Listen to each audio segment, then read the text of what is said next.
It is the end of 1918. The Great War is over. The German military, running out of reserves, morale, and unable to stop the Allied offensives, finally signs the armistice which ends the war. But in the eyes of General Erich Ludendorff, the most powerful man within the German High Command, the loss of the war is not his fault, not the fault of the army, but instead the fault of the civilians on the home front, the fault of Marxist revolutionaries, Republican politicians, and what he believed to be unpatriotic Jews. For days after the end of the war, Ludendorff sat in stunned silence, staring into space, unable to comprehend what had happened. In early 1919, according to his wife, he, quote, was lost in strained concentration. His lips were constantly moving as he incessantly murmured words and sentence fragments, quietly to himself, unquote. After crowds of people had gathered outside his residence, shouting for his execution, he, in a false beard and wearing blue spectacles, had fled to Sweden, where he wrote his memoirs. In 3 months, he had written 270,000 words. Months later, at a meeting with British General Neil Malcolm, history's most guilty man, Erich Ludendorff, first used the term, which would describe his views. We were stabbed in the back.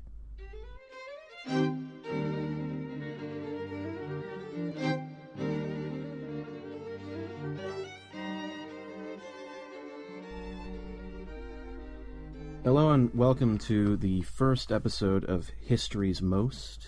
My name is Peter, and this is my co-host, Alex. Hi there, yeah. It's very exciting, isn't it? Yes, it is. Finally doing it. Yeah, this is something we've been thinking about for a while. It's obviously a history podcast. It's something that it's a bit of a passion project, I suppose. And we're kind of going to be taking a look at some interesting, some unusual, some underreported bits of history and applying superlatives to them.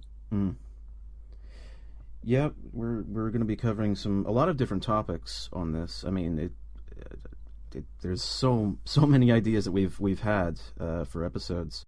Well, one of the things, obviously, in this podcast, we're looking at Erich Ludendorff, who we're going to make the case was a very guilty man. Other things we're kind of considering looking at history's most complicated war, history's deadliest place, most misreported event, most confusing politician, history's most ill-fated naval voyage. That'll be a fun I'm looking forward to that episode. Yes, that'll be a very fun one. I'm looking forward to this because it's going to be fun.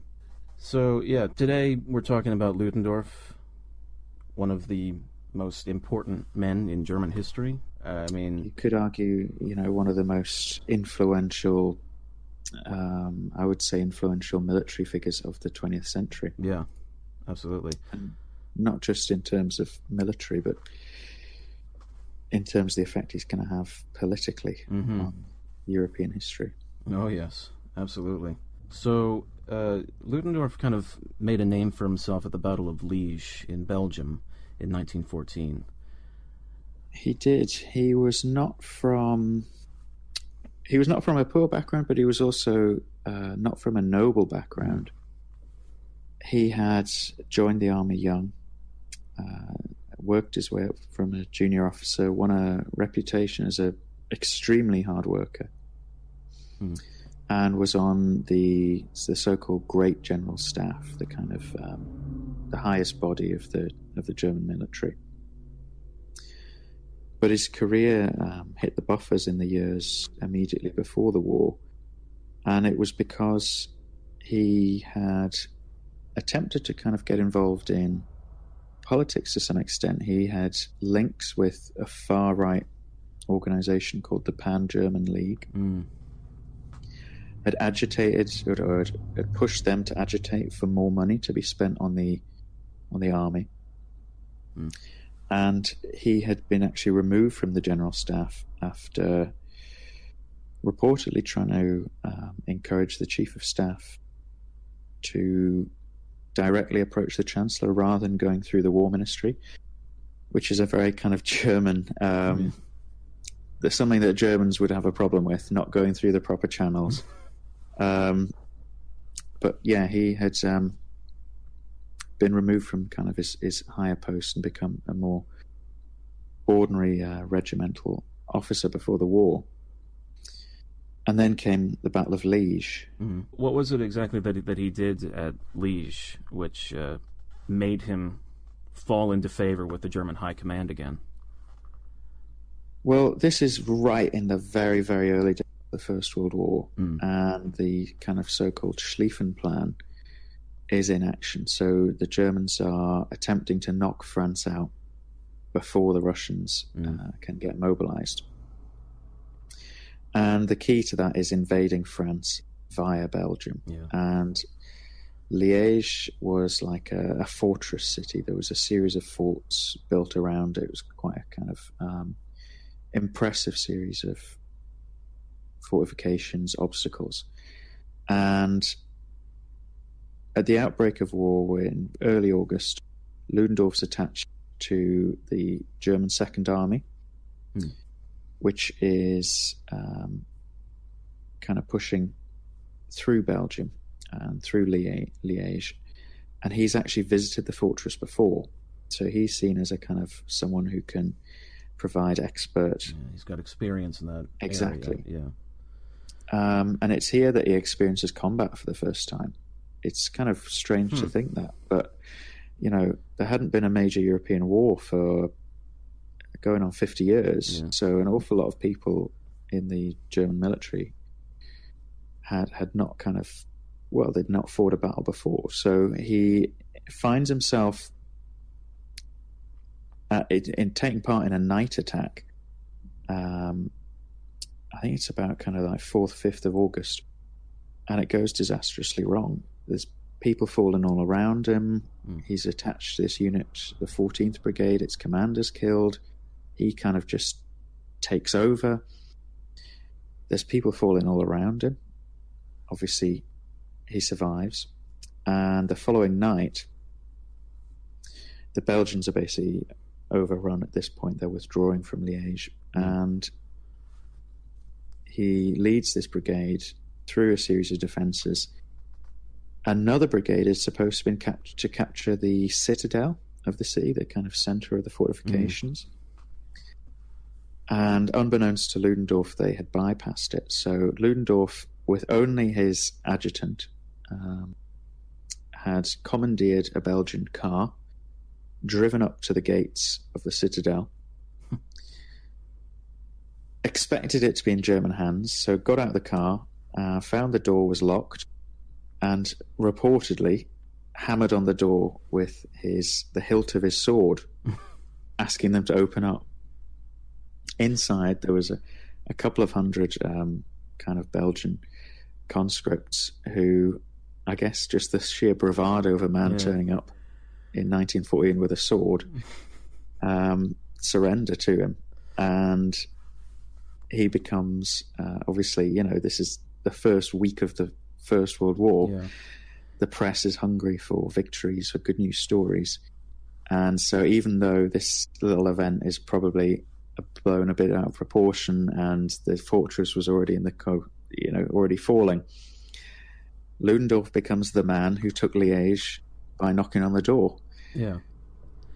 All by himself with the hilt of a sword. I can imagine that, with a long coat going ton, ton, ton, open up. Just demanding through sheer kind of force of personality. I imagine these hundreds of Belgian soldiers just looking up and seeing this man. It'd be quite terrifying. It would be a very, very terrifying experience to see. I kind of think it's almost like the scene in the very first Star Wars film. Ben Kenobi says, "These aren't the droids you're looking for." You are surrendering this citadel to the German Reich. This belongs to us now. Give up. And they're just like, okay. Yeah, sure. Okay. You got a sword, man. So yeah, he's suddenly almost a celebrity and a war hero, and I think he gets the Pour le Mérite for that, which is the highest, at least in the Kaiser's Germany, it's the highest military award. So he does pretty well out of that, basically, mistake. And that's why a few days later, when the German High Command needs somebody, they look to him. Basically, the Schlieffen Plan goes wrong very quickly because the Russians mobilize a lot faster than was being expected. And two Russian armies invade East Prussia, the furthest eastern province of Germany at that time. And the commander of what's called the Eighth Army, the German force that's meant to be screening East Prussia, holding down that front while the rest of the army takes France. The commander basically panics and thinks that it's over. Yeah.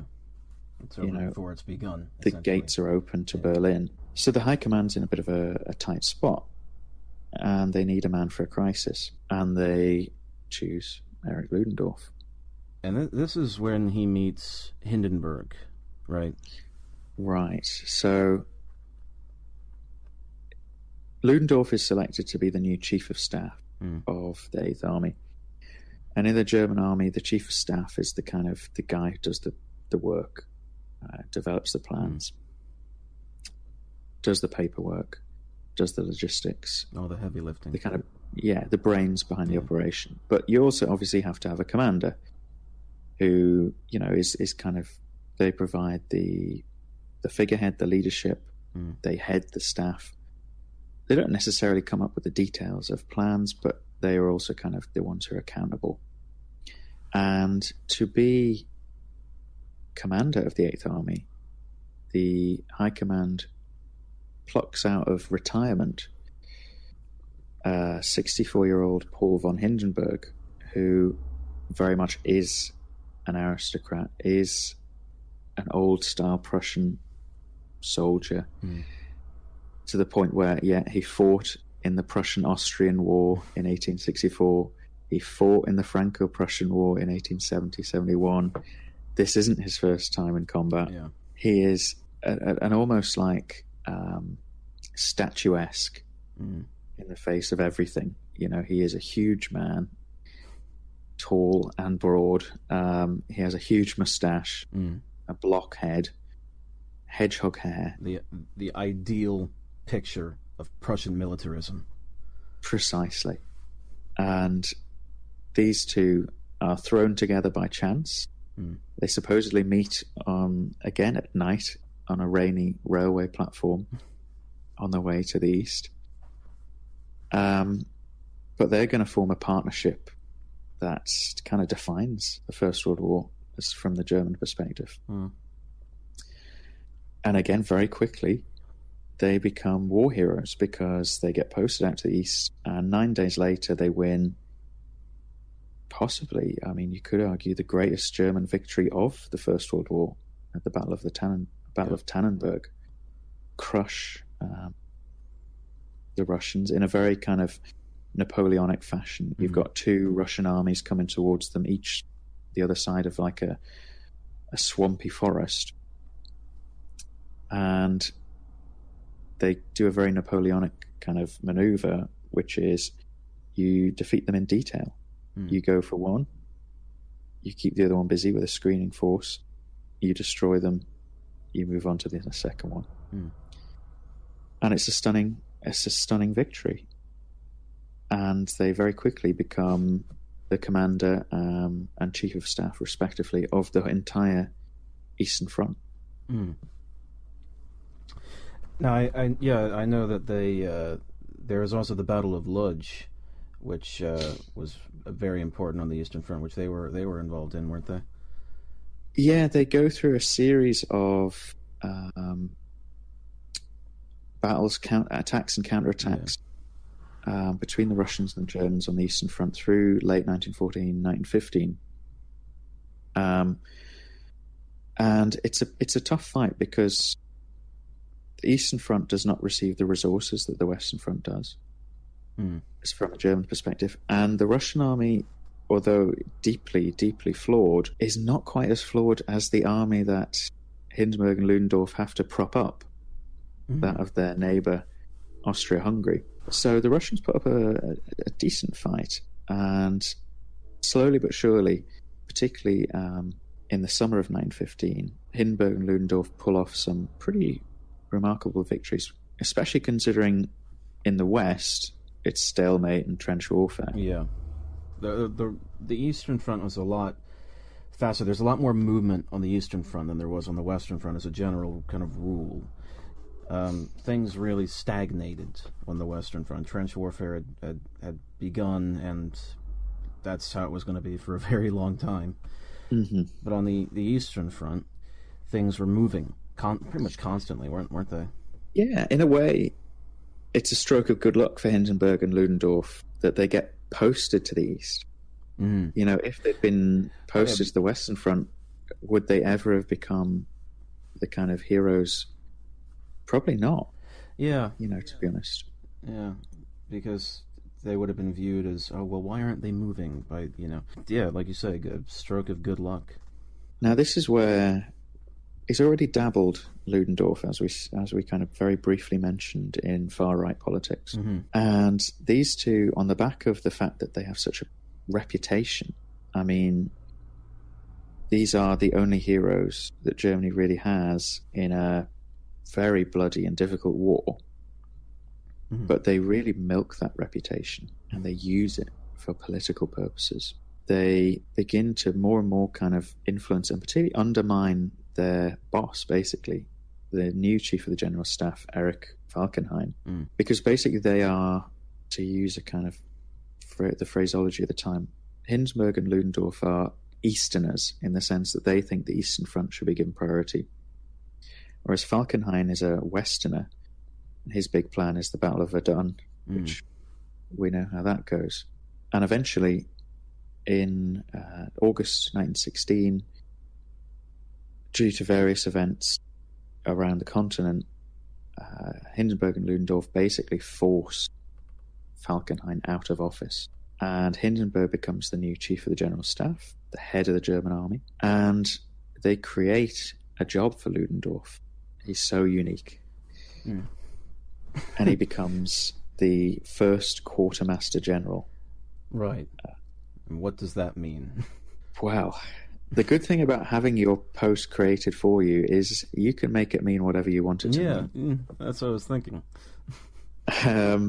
So their role, a lot has been written about this, but their role from August 1916 to the end of the war becomes that, certainly in the opinion of some authors, basically of military dictators, in the sense that the authority of the military is higher than that of any other authority in Germany. Yeah. They don't listen to the civilian government and often undermine it. They force multiple chancellors from office. They kind of dictate foreign policy. They also dictate kind of economic policy. There's something called the Hindenburg Program, which Ludendorff, again, ironically, it's Ludendorff who makes it. It's a series of economic policies designed to increase war production. So these guys go way beyond just being the generals. And it's Ludendorff who is, as I said before, kind of the brains behind the operation, the guy who makes things happen. He has a very impressive military career in the war, but we're going to be talking about how guilty he is. We believe that he is history's most guilty man, and so let's start talking about what makes him that. And I think a good place to start would be Lenin. Yes.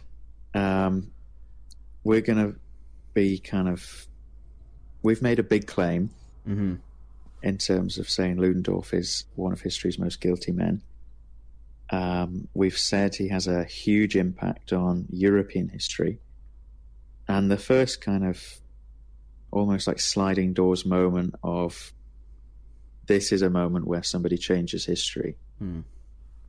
Sending Lenin to Russia. Well be that decision that he makes in the spring of 1917. So Russia has a revolution in the February Revolution in March, in our calendar, which overthrows the Tsar, installs the provisional government, a kind of democratic regime. But the government decides to continue the war. And Ludendorff, obviously, now realizes that they're fighting a war on two fronts. It would be good if we could get the Russians out of the way. And a guy turns up in Berlin called Alexander Helphand, a Russian exile. A little bit untrustworthy. And he has a meeting with Ludendorff. And he says, there's this guy, Lenin. He's got about 30, 40 followers, kind of revolutionaries, communists. Although I'm not sure that word would have been quite so well understood then. Send him to Russia. He's in exile in Switzerland. Send him to Russia, and he's going to destabilize that whole situation. And Ludendorff doesn't for a moment pause or think about the potential consequences of this. I mean, to be fair, you'd have to have pretty good foresight, but he just thinks, right, this is an opportunity. Yeah, here we go. Organizes. I mean, it seems mad to say that he organizes a train to take Lenin from Switzerland to Russia in order to spread revolutionary discontent and hopefully hinder the Russian war effort. Yeah, and it's kind of amazing considering how much Ludendorff disliked socialism. He disliked Marxism very much, but obviously he wanted to win the war more, I suppose. Yeah, in that kind of list of priorities. Yeah, he didn't really think a lot about what could happen. I mean, like you say, you do need pretty good foresight to see it, but I mean, the founding of the USSR, it's kind of big. Right, and it's not like this came out of nowhere. Yeah. This guy, Alexander Helphand, had said that it was possible that Lenin would succeed. And Ludendorff just listened to him and came to a quick decision. And there's this legend around, like, it was a sealed train. Oh, yeah. To prevent his revolutionary ideas spreading into Germany. Ludendorff wasn't worried about it in the slightest. I think he massively underestimated what was about to happen. Yeah. And the sealed train, I believe, was more to do with the fact that Lenin didn't want it to be known that reactionary Germany was the one responsible for him coming to save the workers of Russia. So, yeah, like you say, the founding of the USSR, there's a very strong case you can make that, you know, obviously the Bolshevik Revolution wouldn't have happened were it not for Lenin being in Petrograd in Russia in 1917. It was a unique kind of time and place in history, a unique moment, the moment where obviously communism, Marxism had its big shot. And although we can't kind of sit here and say Ludendorff is to blame for, say, Stalin and everything that would happen under him, what we can say is that Ludendorff was kind of Machiavellian to the point of being immoral and deeply irresponsible. Yeah.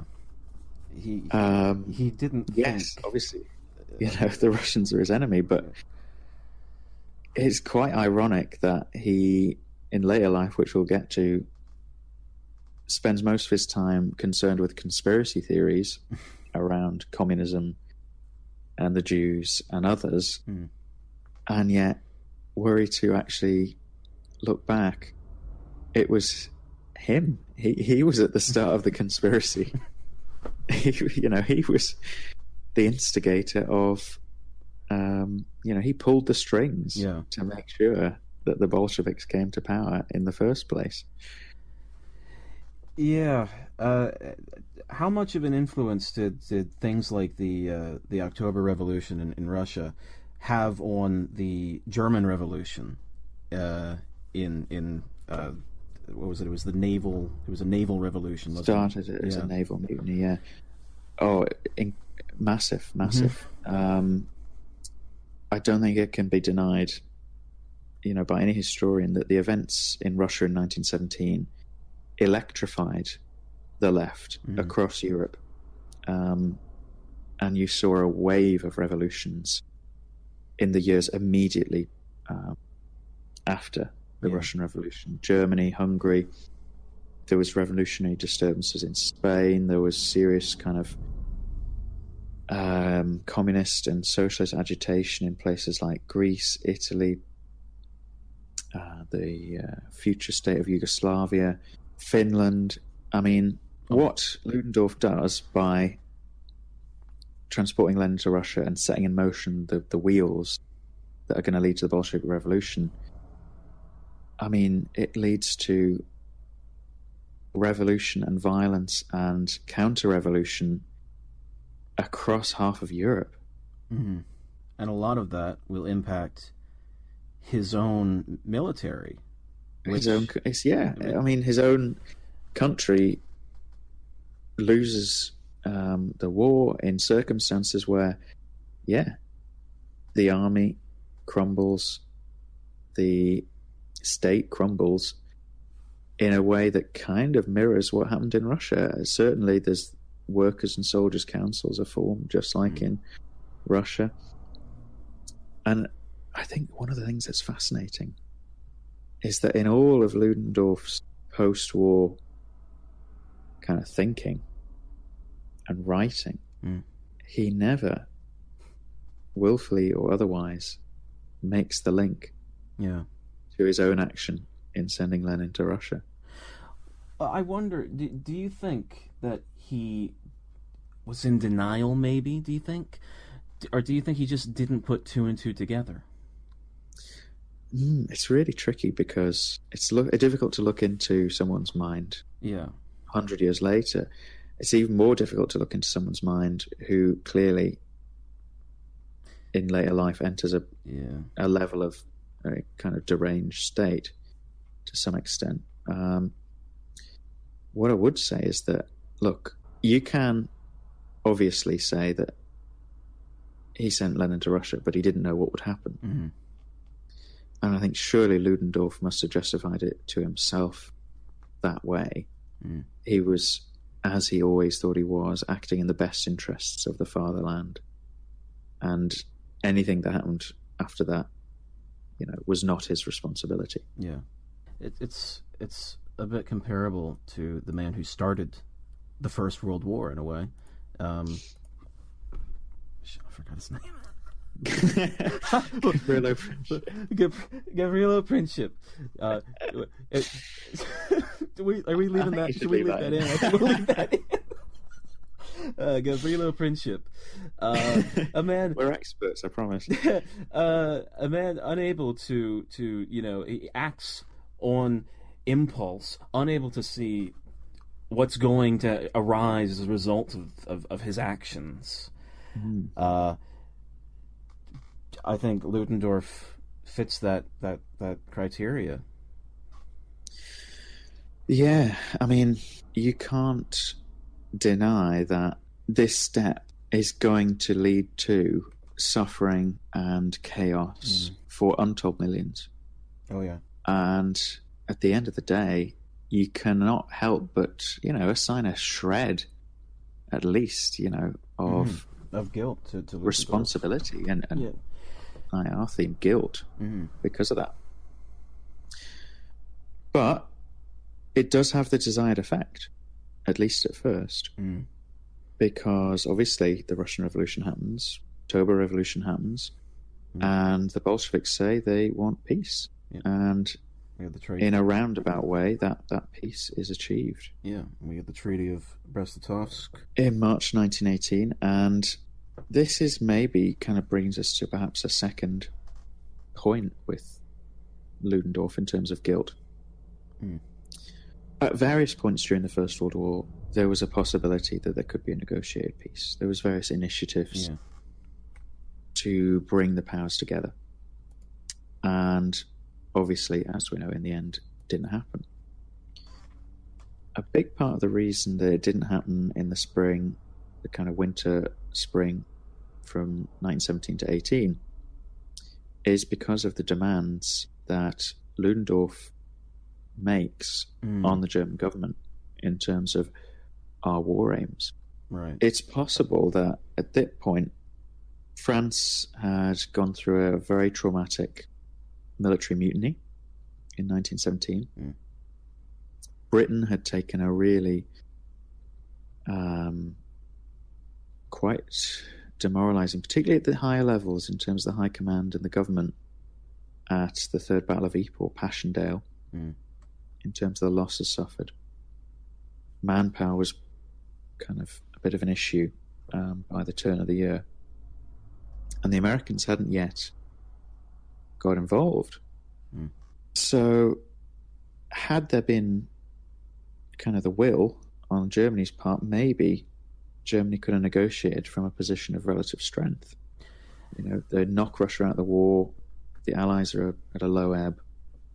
Let's, you know, even go for a peace without annexations, which more and more people, particularly on the German left, were calling for, like a, you know, leave it kind of, let's just call it a day. Yeah.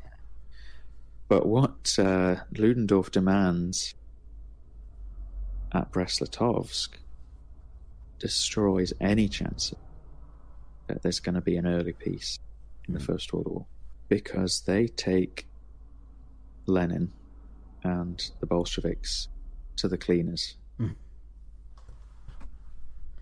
They demand a huge swathe of European Russia and all of the Ukraine and all of the Baltic states and Finland and Poland.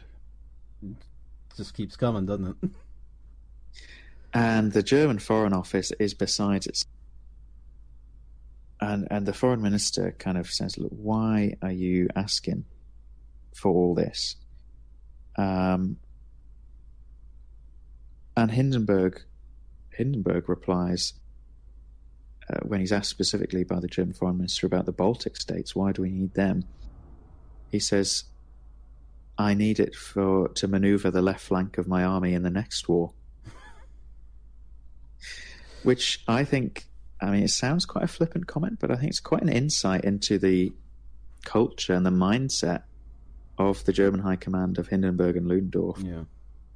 It's almost like a proto-fascist kind of vision of eternal war.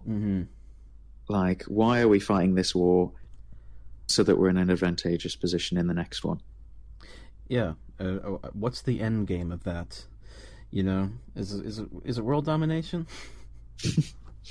Certainly, I think they were dreaming. I mean, Ludendorff had of re-establishing like the medieval kind of Teutonic colonies that existed in Eastern Europe, creating like kingdoms and duchies that hadn't existed for centuries. Which kind of tells you a bit about his political views and mindset. His views of traditional Europe. Right, and it's basically this Germanic Prussian version of colonialism. Yeah, let's go back to the good old days. So the demands that Ludendorff and the High Command put on Russia, quite reasonable here. 34% of the Russian population, 32% of their agricultural land, 54% of their industry, 89% of their coal mines. Basically, not only were they hoping that this would secure their position in a future war, it would also secure German economic dominance of continental Europe. I still can't get over 89% of all the gold mines. Wow. And do you know what? The Bolsheviks sign. Yeah. But they didn't have a choice. They didn't have a choice. I mean, they were just recovering from a big war. Yeah, they didn't have a choice, but I mean, man, it's quite big. It's Versailles on methamphetamine. Yes, that's a very good way of putting it. So he's thrown away that chance of a kind of negotiated peace. Mm. But he thinks he's got one last throw of the dice to win the war outright. The spring offensives of 1918. Precisely. So this is like a roll of the dice with basically what he has left. Right. Germany's exhausted. Yeah. They're running... Economically. Yeah, running out of supplies, running low on morale at this point in time. It's a far cry from wars over by Christmas, obviously. Oh, yeah. Some serious food shortages at home. Mm-hmm. And the beginnings of some kind of worker unrest, strikes. And once again, who's to blame? Maybe Erich, because more and more kind of politicians of the kind of left and centre begin rallying around this idea of peace without annexations. Mm. And once it becomes clear to the German people that this isn't a defensive war, which is what it had been sold to them as in 1914, this isn't a defensive war anymore, this is an aggressive war of conquest, then it's a bit harder to motivate your people to keep going. Yeah. So he realizes, Ludendorff, that he's got one more chance, particularly because the Americans are expected to bring more and more troops to the Western Front over the course of 1918 and into 19. By the way, something we haven't mentioned is the fact that he and Hindenburg lobbied heavily for unrestricted submarine warfare. Well, that's that's kind of an important detail there, because that's just one of the driving factors that brings America into the war, which not to say as well sinks hundreds of perfectly innocent civilian ships across Europe, across European waters and the Atlantic. So once again, Ludendorff, another little kind of chip on the scales, if you like, of justice that we're kind of meting out 100 years later. Well, yeah, so now that they're on an offensive war, he makes this last-ditch attempt to try and get control of, majority of France, to win the war, essentially. To win the war, the aim, Yeah. And the aim is to knock the British out, force them off the continent, and then France will be alone, and he expects they'll capitulate. Yeah. It goes relatively well in the beginning stages, I'll say.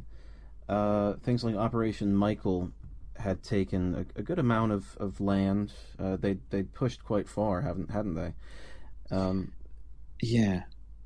It's interesting, the Spring Offensive.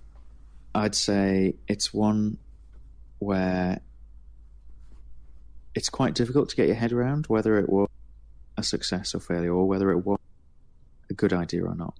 Because, like you say, it breaks through the first Operation Michael, breaks through British lines.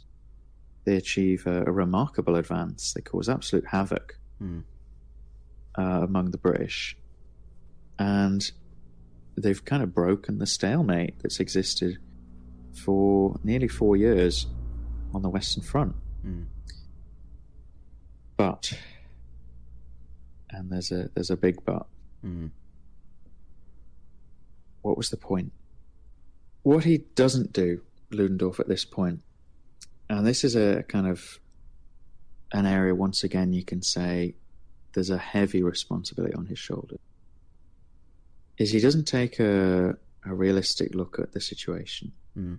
He doesn't do what, after years of fighting on the Western Front, the Allied commanders eventually do, which is think, right, you can't win this war through big sweeping advances, through big pincer movements. You're not going to roll up the enemy's front. You've got to grind them down. Mm. And that becomes the winning strategy of the combined Allied armies in the second half of 1918. And Ludendorff, he just doesn't see it. And perhaps it's because he fought on the east for so long. But his plan, I mean, Operation Michael, for all its stunning success, it had no objective. Yeah. It was a diversionary offensive aimed at distracting the British from Flanders, where he actually wanted to launch his main offensive.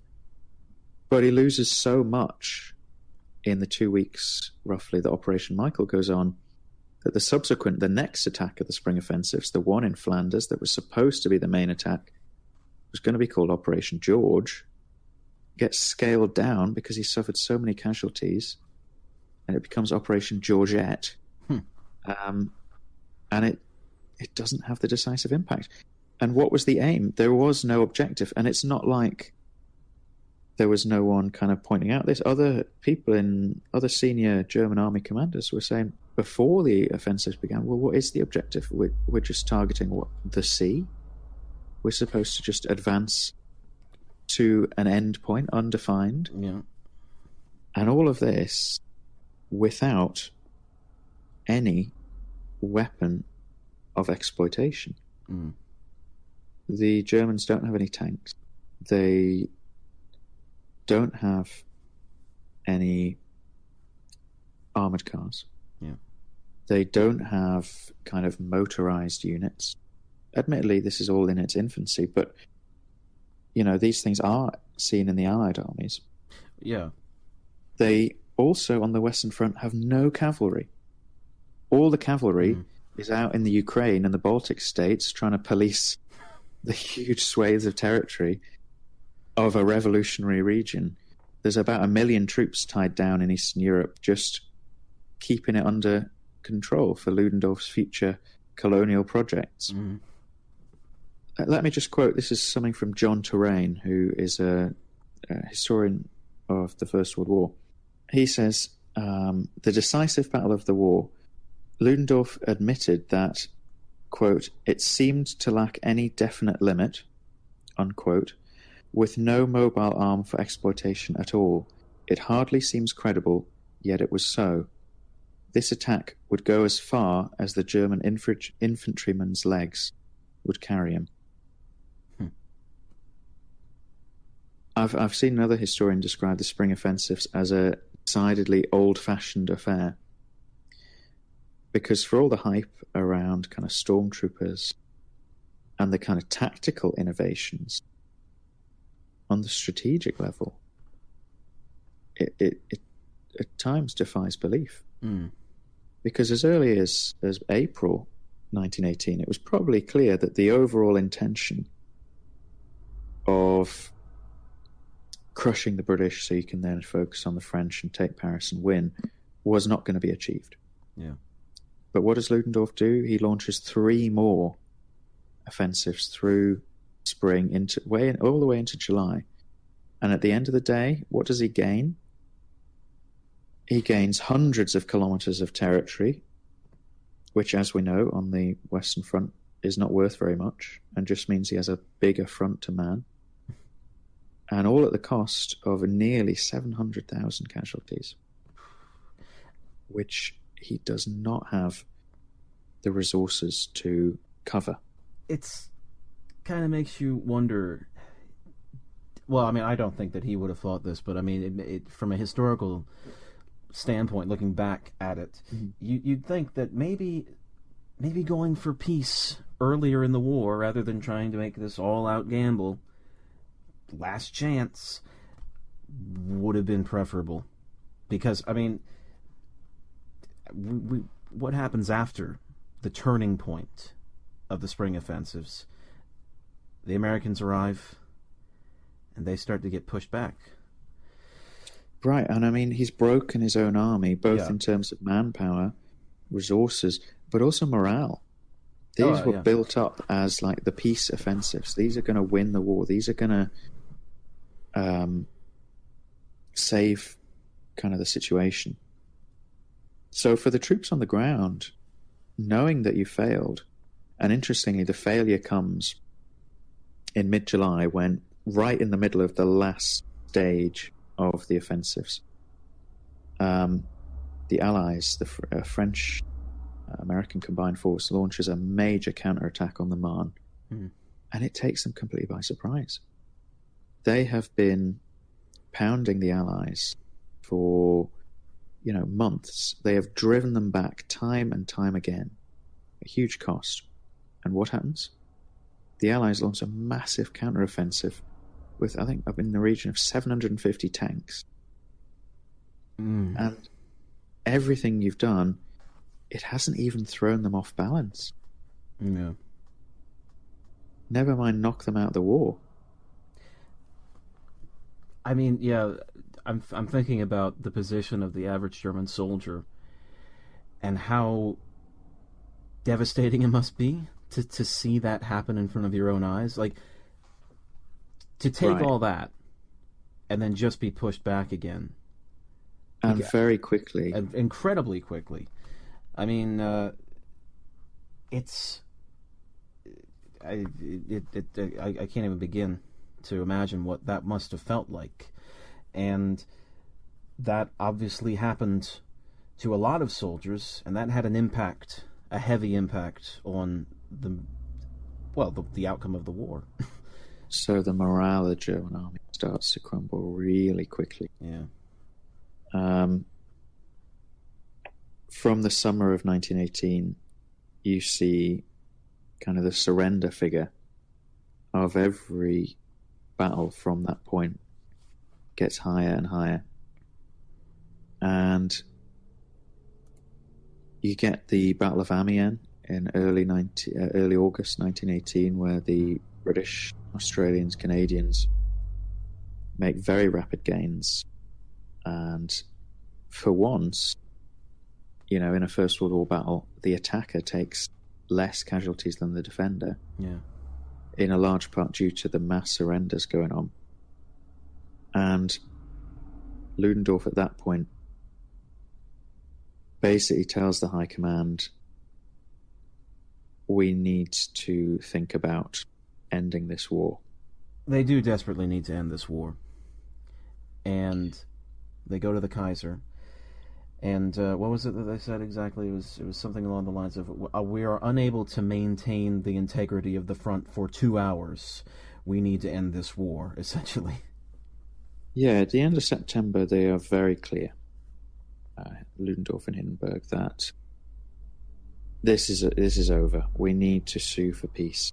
We need to request an armistice. That the military situation is only going to get worse. So while we are still on enemy territory, we're still on French soil, let's kind of negotiate as best we can from a position of strength. And this triggers a kind of process in Germany where there's a change of government and there's a series of peace notes sent to President Wilson of the United States. And probably not in no small measure down to Brest-Litovsk, the terms and the demands that are coming back from the president are really quite harsh. And Ludendorff, by this point, is not in a good mental state. So as early as August, he had not himself, his colleagues had brought in a famous psychiatrist, a certain Dr. Hochheimer, to the army headquarters to basically observe Ludendorff, who was going through increasing kind of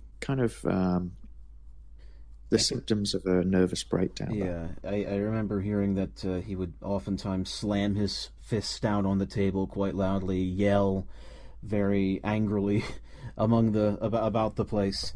Yeah, he was not in a good mental state, and wasn't the psychiatrist. He was familiar with Ludendorff. He had met Ludendorff before, if I remember correctly. I think I'd read. Oh, right. Okay, I didn't know that. He recommended a vacation for Ludendorff, didn't he? He said he needed to relax more. Yeah. He was overworked. He should kind of walk through the garden, smell the flowers, that sort of thing. Quite kind of almost like 19th century kind of cure for the nervous mind. But yeah, I think Ludendorff by this point is displaying one of those symptoms that is common across quite a lot of mental afflictions, whether it be kind of depression, anxiety, whatever, is that mood swinging between elation and depression. Yeah. You know, and it gets to a crisis point where the answers coming in from Wilson to these series of peace notes are unacceptable to Ludendorff. He thinks that they should now, he swings again and he changes his mind. And so he does something quite extraordinary, does Ludendorff. 24th of October, the latest peace note comes in. The demands are too much for Ludendorff, even though he's the one who said, we can't hold on any longer. Yeah, but it's peace now. We need peace. Yeah. He sends out a telegram entitled, for the information of all troops. So he sends it out to the army, the entire army, who, by the way, their morale isn't helped by the fact peace negotiations are going on. But anyway, and it says, and I quote, Wilson's answer is a demand for unconditional surrender. It is thus unacceptable to us soldiers. It proves that our enemy's desire for our destruction, which let loose war in 1914, still exists undiminished. It proves further that our enemies use the phrase peace with justice merely to deceive us and break our resistance. Wilson's answer can thus be nothing for us soldiers but a challenge to continue our resistance with all our strength. When our enemies know that no sacrifices will achieve the rupture of the German front, they will be ready for a peace which will make the future of our country safe for the great masses of our people. Interesting decision. Yeah, this is the decision of someone quite unhinged. Yeah. So it's late October and the German front is crumbling. And morale is in the floor, and also Spanish flu is ravaging the army. Not to say as well that there is no food left, but anyway, Ludendorff thinks, let's just continue resisting. But it's extraordinary, not just because of that, not just because this, you know, military man of undoubted talents is so far away from reality by this point. And also, you know, you've got to bear in mind Germany's allies have completely collapsed. Austria-Hungary and Bulgaria. So, you know, if he was to fight on in the West, he'd have the allies advancing up from everywhere towards Germany. But to put that one to one side, the other thing that is totally, and really the straw that breaks the camel's back in terms of Ludendorff's position, is he's just gone above the heads of the Kaiser, the government, the negotiations that are going on, and he's decided himself that these terms are unacceptable and that Germany's going to fight. I'm sure that went down well with the Kaiser. Yeah. So he's run out of rope. And this telegram, like I said, is the final straw. He meets with the Kaiser, and he's fired, essentially. Yeah. I mean, even for someone who is considered a bit of a genius, for someone who has a great reputation, this is a step too far. Yeah. Maybe he just got too used to my kind of meddling in political affairs over the last few years, or maybe it's a sign that his mental state had fallen off a cliff. But he writes this order.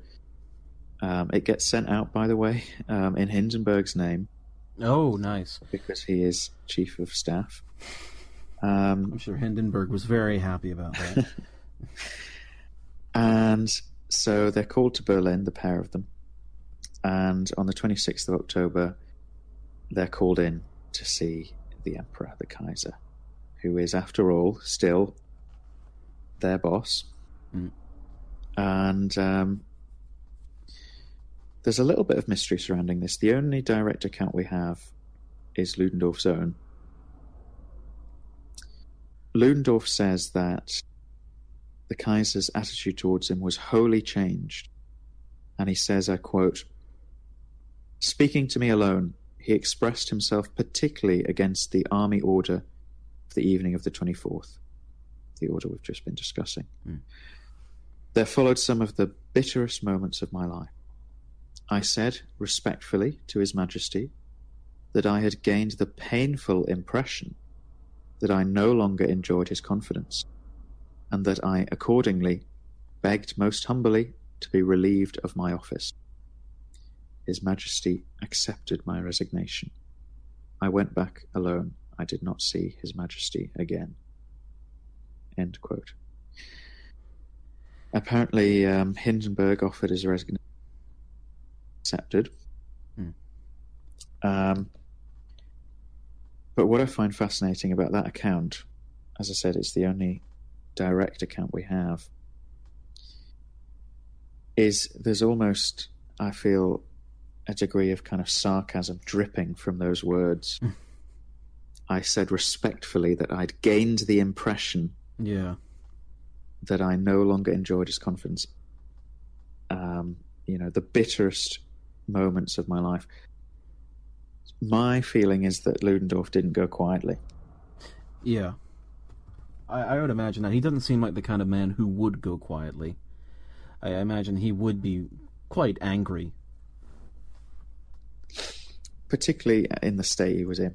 Oh, absolutely. Yeah. I mean, you're getting fired. You're already in a bad mental place.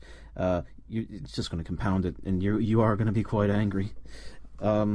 Yeah, that's the thing to remember, is that when you have the only record that you have of something is when it's coming from the person who's directly involved. They tend to maybe not be the most honest with what they have. You've got to remember as well, he's writing his memoirs here, attempting to justify or exonerate himself, essentially, yeah. And I think at the end of the day, there was a certain feeling in the government and with the Kaiser that this man has led us down the path here. Yeah. And we are one step away from kind of Armageddon. So that kind of brings us to the point we start the episode with. Yeah. He's sacked. He's got nothing left. The country is in a state of revolution. So he leaves. He runs away, essentially, to Sweden. Yeah, as the Emperor will as well. Yeah. Very soon afterwards. And go on. Well, in his absence, we see the beginnings of a new republic form, the Weimar Republic. Right. Germany's first true democracy. And the very people who Ludendorff is going to come to blame for what happened take power. Initially, the government is socialists of the Social Democratic Party, who are Marxist in name, but not really in practice. They favoured a constitutional monarchy. They didn't even want to especially get rid of the Kaiser, but basically the revolution runs out of control. The crowds demand a wholesale change. Yeah. And this is even more dislocating for people like Ludendorff. Not just as the war lost and, so many millions of lives, but also all the certainties of the world, the system of government, the monarchy itself. It just disappears. It's a new page that has not been seen in German history before, and yeah, it must be incredibly worrying, and if I was in Ludendorff's position, I would be quite unsure of what was going to happen.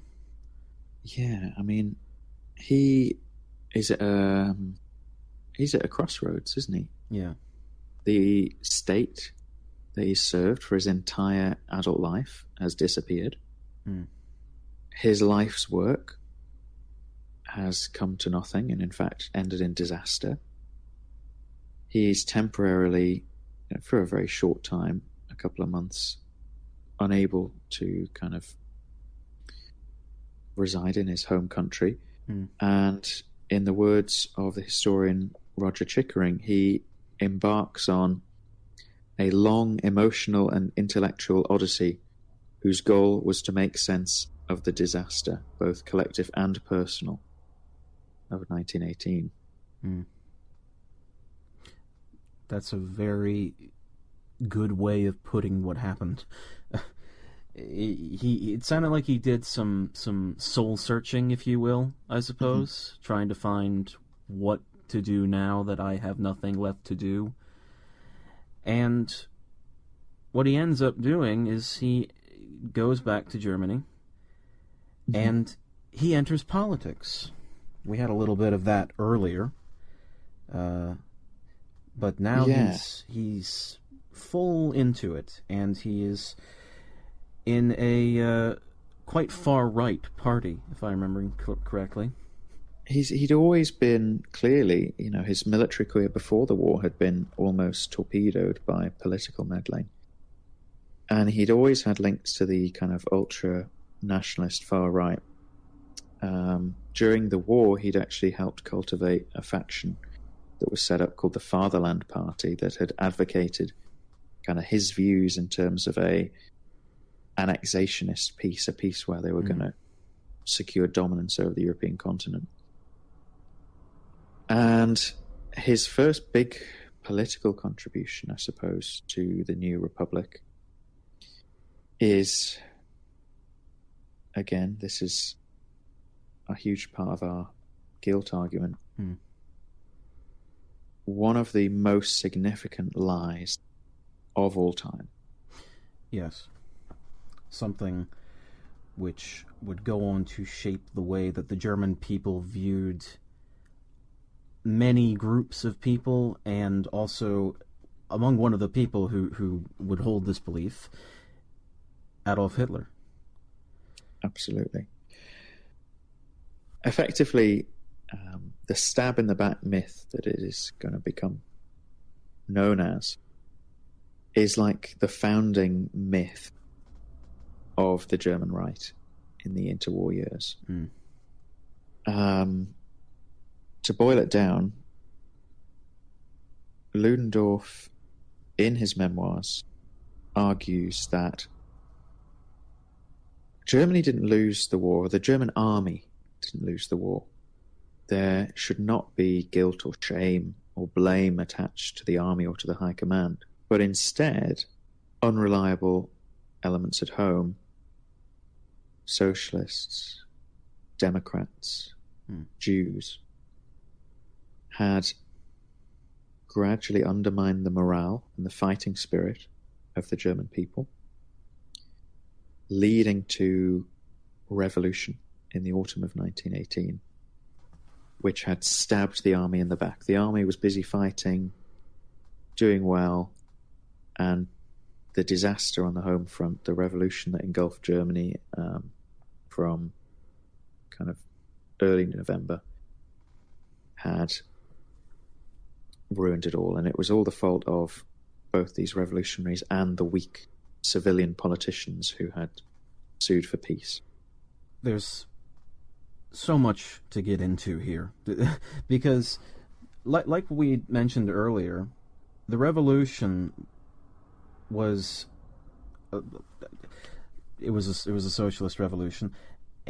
That may not have happened if socialism hadn't become a popular line of thought thanks to people like Lenin, who Ludendorff had sent to exactly the Russia. Example of what happened in Russia was just it took the shackles off, I think, the left in terms of, well, you know what? If we rise up, they can't stop us. Yeah. And Ludendorff, like we said, didn't quite realize this, and he put the blame on elements which were not to blame. I know that he believed that the Jews were unpatriotic and that they put their businesses and their profits before the war effort and things like that.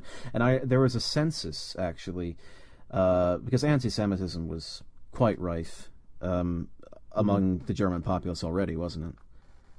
Yeah, particularly among the German right, it was, very much a well kind of used trope. Yeah. There was a census during the war, I think in 1916, I might be wrong on that, which basically somebody had pushed for an anti-Semitic belief that Jews were being underrepresented in the fighting forces, and instead there were too many not doing enough to help the war effort. The census's results actually showed that there were a very good number of Jews actually on the fighting front. That whole belief was just not true at all. Ironically, Germany's Jews were some of the most well assimilated anywhere in the world in terms of into the German population as a whole, and actually, on the whole, unsurprising, really, due to often their socioeconomic position, but on the whole, generally were quite conservative and even nationalist in their politics. There was obviously Jews of, left or more democratic positions, but actually an awful lot of German Jews were very patriotic. But Ludendorff didn't see this. No. Why didn't he see it? I think it's three factors. First of all, it's a very deliberate attempt to lay the blame on somebody. It's it's as old as time. I've messed up. I'll blame somebody else. Yeah. So that's part of it. But I think there's more complicated layers here as well.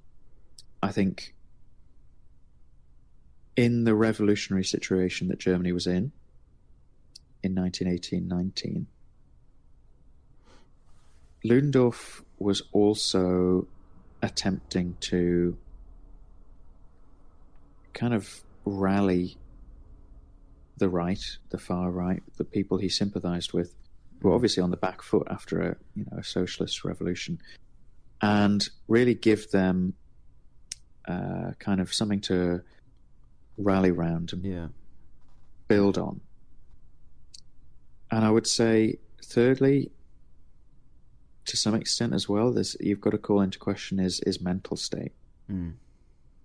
So he, as we know, had already got links to far-right politics, so he already obviously, I think, had these political views and sympathies. So if you are already thinking that Jews and socialists are these kind of villains responsible for many ills, then it's very easy, particularly when you're in a vulnerable mental position, to assign blame and be like, no, it wasn't my fault. And there's something comforting about telling yourself something wasn't your fault, right? Yeah. We all feel that in a bad situation where you feel, no, I did everything I could. And he's kind of reverting to type. If he already had these prejudices, in his memoirs he talks about evil agents, underground agitation, Bolsheviks, pacifists, socialists, war profiteers, and I quote, certain groups that, by virtue of their entire historical past, only criticize and do not construct, end quote. Which is dog whistle anti-Semitism. Yeah. His readers would know what he's talking about. So this becomes really significant because a huge swathe of the German population accepts it. There was a book that was published which talks about it, which I believe it was quite a a good seller. And Ludendorff, I think, showed the reviews of this book to Hindenburg and say, see, look, I'm right. Absolutely. And I mean, part of the reason I think this myth is so infectious, so successful, is it's what people want to hear. Oh, yeah. They've been fighting a war for 4 years. They've put up with tremendous suffering. Hundreds of thousands of Germans actually die on the home front of malnutrition. It's been, obviously the worst war in history to date. And they've lost.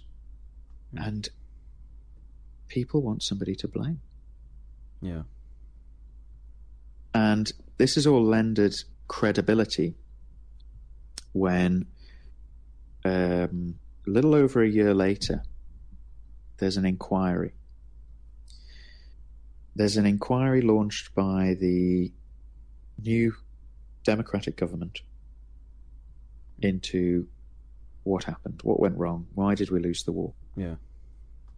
And in November 1919, a year on, who is called to the stand but Paul von Hindenburg and Erich Ludendorff?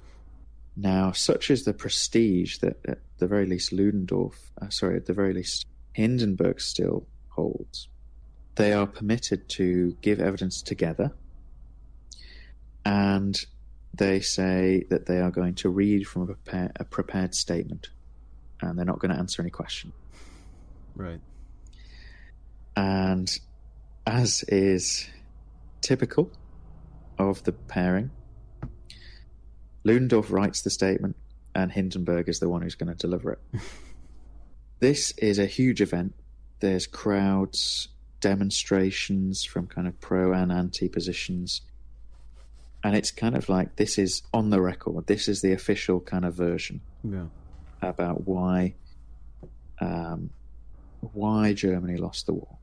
And at various points, the chair intervenes or asks questions. Mm-hmm.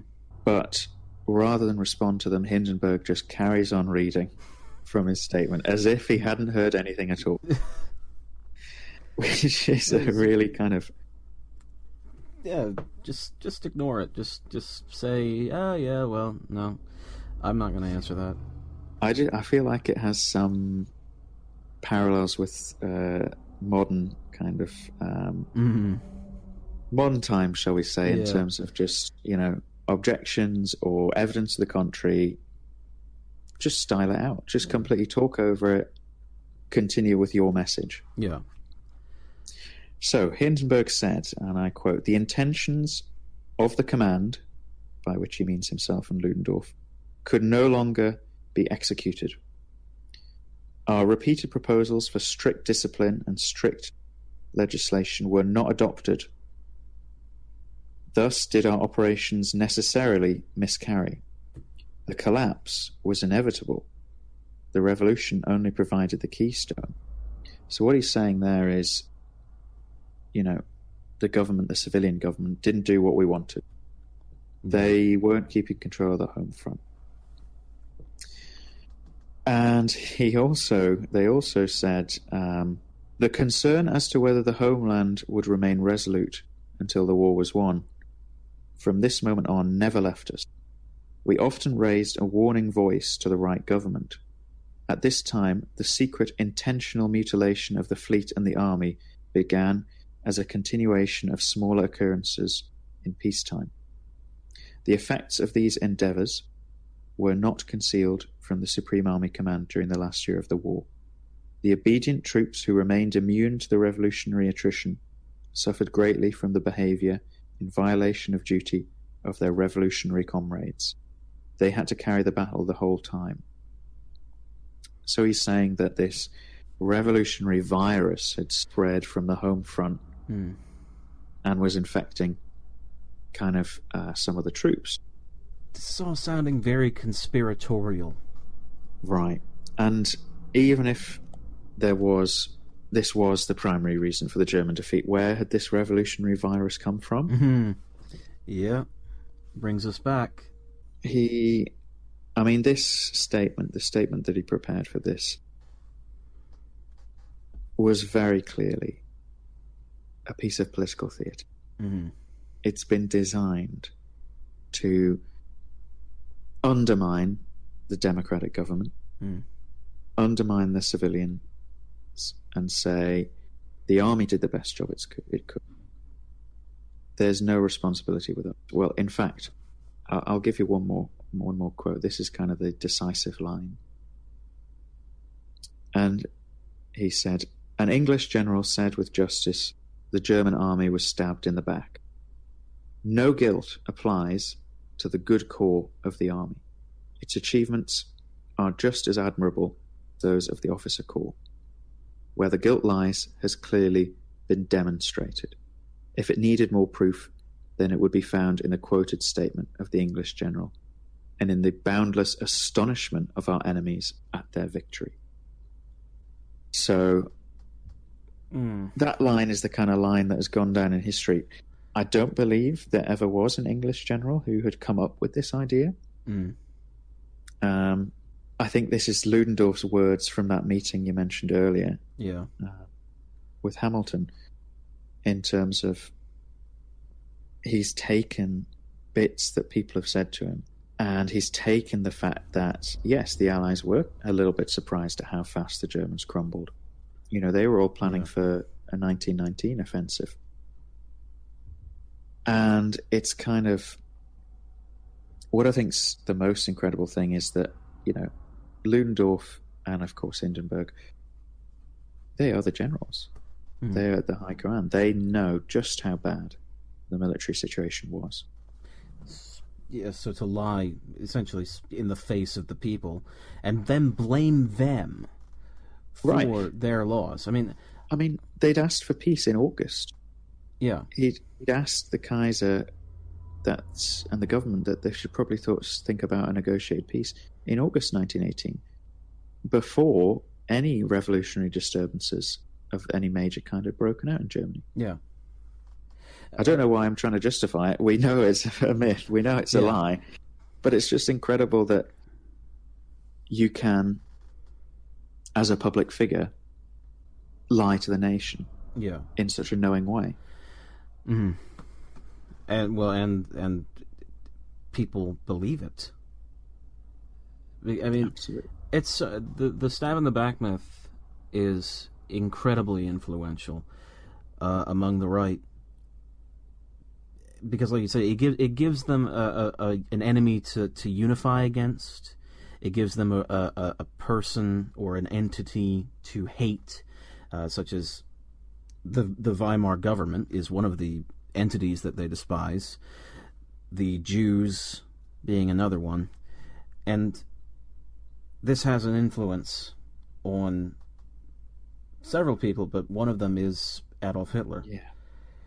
Their paths are going to cross very soon. So Ludendorff is still a figurehead for the far right. Yeah. And in Germany, at this point, there isn't really a far right party that has taken a strong kind of hold over German politics. But what there is there's the Freikorps, loose kind of paramilitary groups, combination of veterans of the war who haven't demobilized, and maybe a few who perhaps just missed out on the war and have volunteered, and tend to have quite a nationalist far right standpoint. I mean, some of them go out to Eastern Europe to actually fight the Bolsheviks. And Ludendorff is a kind of natural figurehead for these types of people. You can understand why they'd want to look up to a man like that. Yeah, he's he's almost a hero figure. And he falls in with this crowd of different kind of Freikorps and German army and nationalist figures knocking around Berlin at this time. And they begin to plot. Because there is a section of the German right that simply does not accept the democratic system, does not accept the Weimar Republic, and believes it has to be replaced. And one of these groups that he falls in with, they attempt a revolution known as the Kapp Putsch And it's actually relatively successful at first. Yeah, in 1920, he is hanging around with someone called Wolfgang Kapp, who is a former civil servant, I believe a figure in this Fatherland party that Ludendorff had been associated with before. And fellow officers as well. Some people apparently at this point believe that Ludendorff might actually have been medically insane, which is interesting. He was certainly still quite, unbalanced, and not sure whether he ever quite finds that balance again after the high trauma of 1918. Yeah. But basically, these Freikorps militia troops seize Berlin. The German army, what's left of it, refuses to stop them, refuses the government's request to stop them. And they occupy the government buildings, and they declare a new regime, a regime that is going to ignore the Treaty of Versailles. Wolfgang Kapp is declared Chancellor, Ludendorff Supreme Commander of the army. But it is a little bit of a shambolic affair. They enter the government offices, the Reich Chancellery, the Foreign Office, and it's deserted. The civil servants have gone home. There's a general strike that brings Berlin to a standstill from the labor movement. There's no electricity. And this small group of extremists basically rattle around the corridors of power for a few days until they realize that this is going nowhere. At one point, we're not getting anything done here. We can't do anything. At one point, they ask one of their member to basically go to the state bank, the national bank, and just demand money in the name of the counter-revolution. But in the end, they decide that's not a good idea.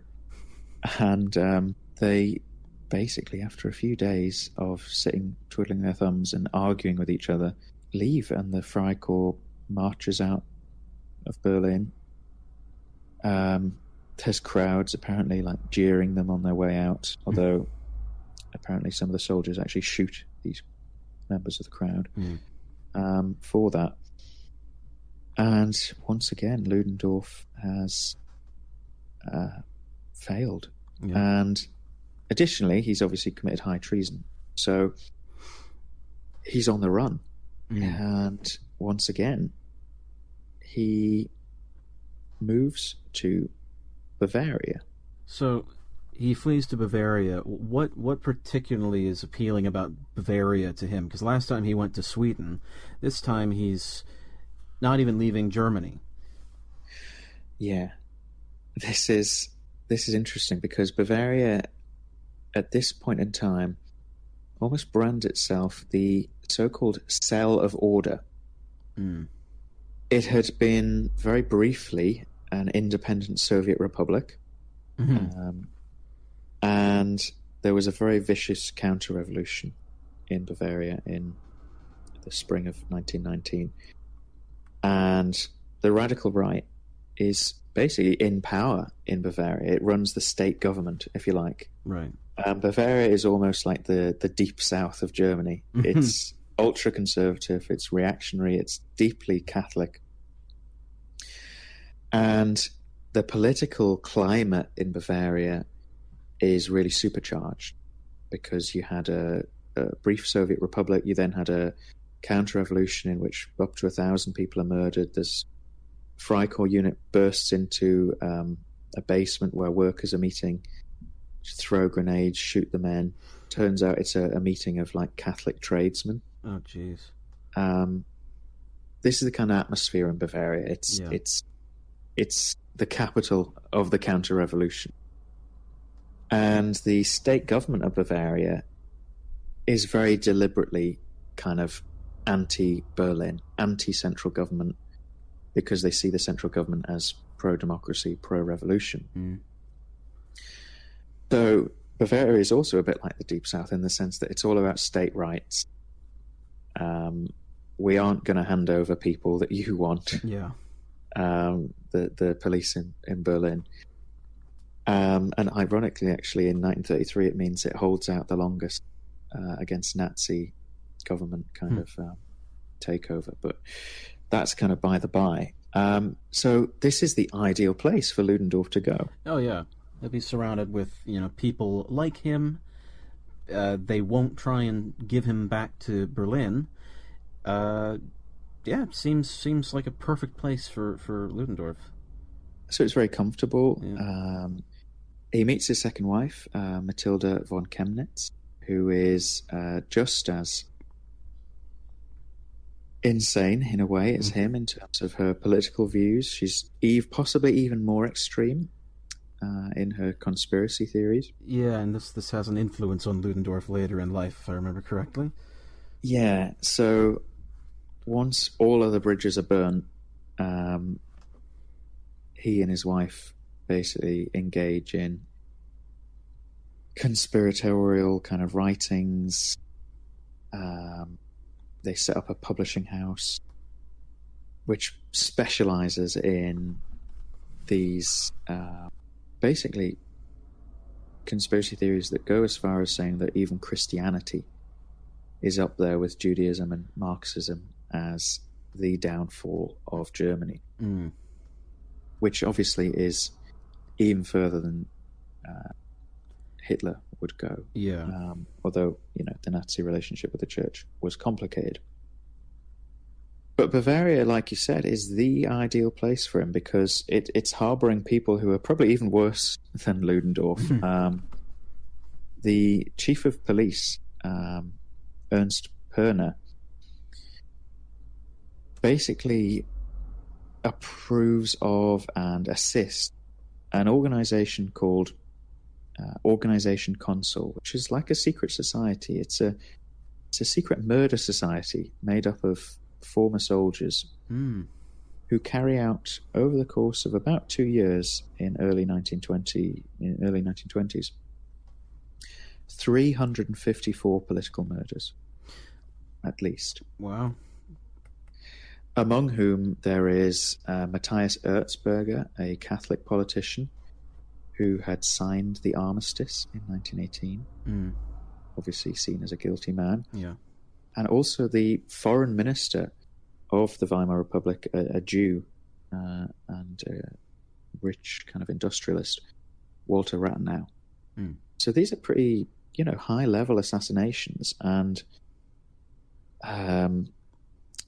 they find the killers in Bavaria, of course, and sheltered in rural Bavaria, basically by the state regime. And I think I'm right in thinking at least some of these kind of assassins get away with the help of the Bavarian government, and others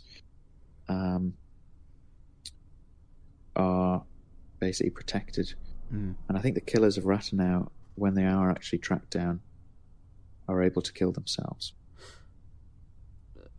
These are hardcore people. They have very hardcore beliefs, and wow, I can't believe that the state was actually protecting. Well, I suppose I can in a way, but I mean, it's weird to think about that a state is kind of almost like nurturing terrorism, basically. It's like a rogue state in a way, and it's a rogue state in a federal system. Yeah, it's a rogue. It's as if I don't know, Texas went mad. Yeah, but they didn't secede from the Union. They were just they're just still there, but were directly encouraging terrorism. Yeah. Within the rest of the United States, for example. It's bizarre. Scary thought, obviously. Yeah. But yeah, Ludendorff he's in his element here because he's a hero figure. He's not got baying crowds wanting his blood. He can almost kind of like hold court as different figures of the radical right come and kind of visit him and schmooze him almost. He creates or helps create a circle in Munich known as the White International, white being kind of counter-revolutionary. And they establish kind of followers in Hungary, Bulgaria, Austria, the White Russians. And Ludendorff is kind of the figurehead for it, and Munich is the capital of the European counter-revolution. So this is where he comes across the Nazi Party. The beginnings of a relationship that is dangerous and complicated. Yeah, it starts with Rudolf Hess, who I believe had some sort of family connection or knew somebody who knew somebody. Anyway, they get in, and Hitler actually visits General Ludendorff in his home. And he's impressed. He thinks that Hitler speaks a lot of sense. He's impressed with Hitler's kind of determination. You know, we all kind of know Hitler's very kind of forthright, very straightforward. Yeah. And a lot of the kind of radical right, the nationalist right at that time in Germany, they were kind of like the elite, the military, the aristocrats. And they were kind of looking for a way to win back the workers from socialism. And Hitler is from a very ordinary background. He's a great public speaker. And Ludendorff and the people around Ludendorff kind of see this guy as a potential tool, a vehicle that they can win back the masses with. So what kind of role does Ludendorff play in the uprising of the Nazis? So, I mean, I think Ludendorff's political views are almost like radicalizing as well. Yeah. Because he's in this environment. It's like an echo chamber. It's right, yeah. It's being compounded in upon itself, so you just it gets built up more and more and more, and you get more conspiratorial as it just goes on. Exactly. It's almost like this is, you know, Bavaria, Munich in the early 1920s it's like it's the 4chan of the German interwar right. It's an echo chamber. It's who can be the most radical, who can be the most extreme. You know, everything from Jews to Freemasons to the Catholic Church to obviously Bolshevism and socialism and whatever. They're all the kind of bogeymen. And as he's already done, Ludendorff begins to get involved in another plan to overthrow the Republic. Hitler persuades Ludendorff to approach a guy called Otto von Lossow, who's a general. He's the commander of the German army, the Reichswehr, in Bavaria. He's like the local army commander. And obviously Ludendorff's a military man. He's got military connections. Approach him, see if we can get him on board with a plan to overthrow the Weimar Republic. And he comes along and he offers Lossow the post of Minister of Defense. And Lossow, to be honest, is not very impressed with this mad conspiracy theory has been knocking on his door and saying, would you like to be Minister of Defense? And he later wrote that, quote, I thought Ludendorff and Hitler were like children playing at you be the emperor, you be the pope. I was no unemployed comrade. At this time, I occupied a high position in the state, unquote. So, ironically, a lot of these conspirators, Hitler, Röhm, Goering, and of course Ludendorff himself, are unemployed veterans looking for their next step. Not only that, but any kind of possibility that this plot is going to attract widespread support even in reactionary right-wing Bavaria is kind of undermined by the fact that Ludendorff is going on vicious attacks on the Catholic Church and Christianity more widely. That comes from his wife. Yeah, coming from Matilda, which means that the more kind of moderate conservatives, like probably Losau's personal views would have been, they're a bit just turned off. These guys are just mental. They're crazy. So they get together. They are planning this coup, and they're not particularly secretive about it. I mean, he's gone and talked to the head of the army in the region, who's someone who could, and indeed will, go about stopping this mad plot. Kind of, exactly. Yeah. But actually, the moment the beer hall putsch comes about, because Hitler is almost like outplayed politically. He's very early in his political career. And at this time, to give a bit of context, we're now in the autumn of 1923. And Germany's in total crisis. It's the hyperinflation crisis. A lot of people think this is the crisis that led to Hitler becoming ruler. Actually, it's a crisis that happens in the early days of the Weimar Republic, where, you know, prices run out of control, and you know, it costs billions of marks to get a loaf of bread. Yeah. So it seems like the Weimar Republic is ripe for overthrow, right? You know, they've lost control of the economy. This is the time to act. So the governor of Bavaria, a guy called von Kahr, who was a monarchist, as well as Losau and the Bavarian chief of police, organize a meeting in a beer hall for the 8th of November. Right. A kind of mass political meeting. And Hitler's worried. He thinks that Kahr is about to announce Bavarian independence. Because if Bavaria were to split away now, there's probably not much Berlin could do about it because of hyperinflation. They've got their hands full. So he feels like he has to act. And so on the night of the 8th of November, the beer hall putsch happens. And Hitler, stormtroopers, the Nazi SA thugs, turn up at the beer hall where von Kahr's about to give this speech and declare that the national revolution has begun. So, what goes wrong exactly with this plot? I mean, there's a lot of things that could go wrong, and obviously do. What's the big one? It's lack of organization. Yeah. Ludendorff isn't even there. When news of this spreads, he's kind of bundled into a car trying to get him into town.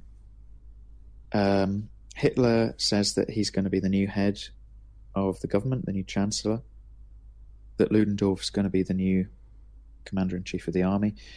He offers the Bavarian chief of police, who's there with Kahr, a guy called Zeisser, he offers him to be the overall Reich Minister of Police, which was a kind of non-statement because each police force was controlled by the state, individual states in a federal system. So that kind of speaks, I think, to the complete lack of planning and forethought. As